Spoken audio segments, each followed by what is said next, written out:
ព្រះទិនកោចាប់ផ្ដើមលិចបាត់បន្តិចម្ដងបន្សល់នៅភពផែនដែនដីដែលដេរដាស់ដោយស្បៃអន្តការងងឹតសូនសងនៅភូមិដាច់ស្រយាលឆ្ងាយមួយក្នុងស្រុកងងឫស្សីនាខេត្តបាត់ដំបងមានផ្ទះចំណាស់មួយខ្នងស្ថិតនៅច្រាំងជម្រះមាត់ស្រះទឹកផ្ទះចាស់នោះត្រូវបានម្ចាស់ផ្ទះទុកចោលជាច្រើនឆ្នាំមកហើយគឺតាំងអំពីឆ្នាំ2009មកម្ល៉េះព្រោះម្ចាស់ផ្ទះនោះក៏ព្រោះតែជីវភាពខ្វះខាត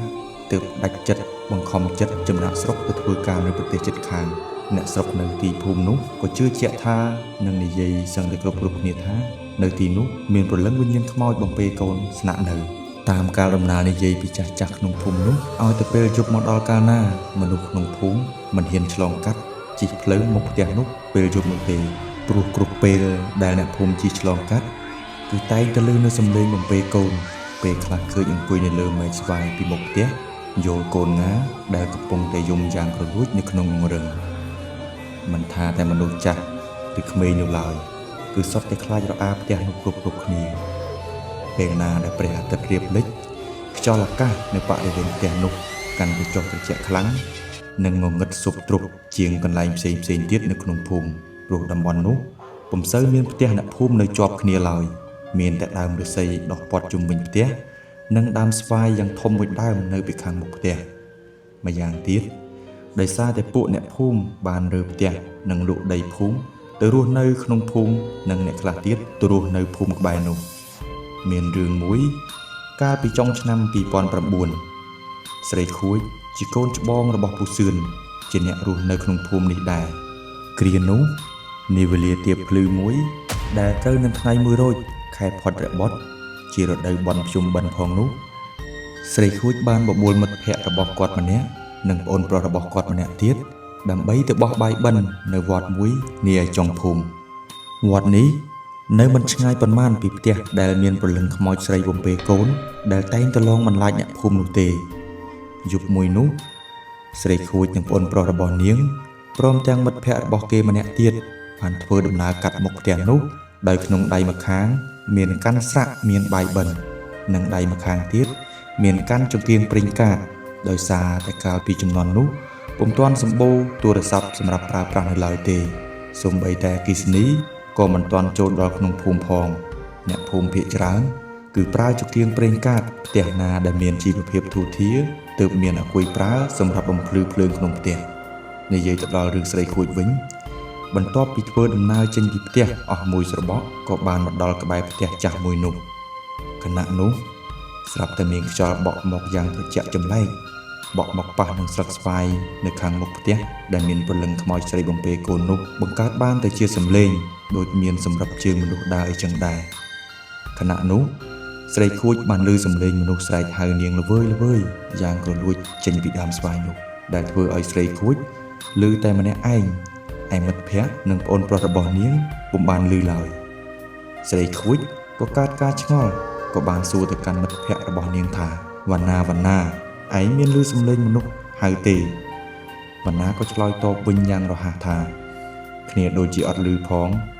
ឮតែសំឡេងស្លឹកស្វាយនិងសំឡេងខ្យល់និយាយចប់វណ្ណាក៏បានសួរទៅស្រីខួចវិញភ្លាមស្រីខួចឯងឮសំឡេងមនុស្សស្រីហៅឬក៏មនុស្សប្រុសហៅខណៈនោះស្រីខួចឆ្លើយទាំងញ័រមាត់ថាអំបាញ់មិញសំឡេងមនុស្សស្រីហៅគ្នាវណ្ណាសម្លឹងទៅកាន់ស្រីខួច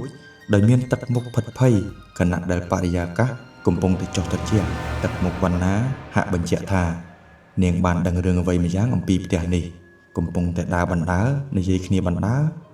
មិនទាន់ទាំងផុតផ្ទះនោះផង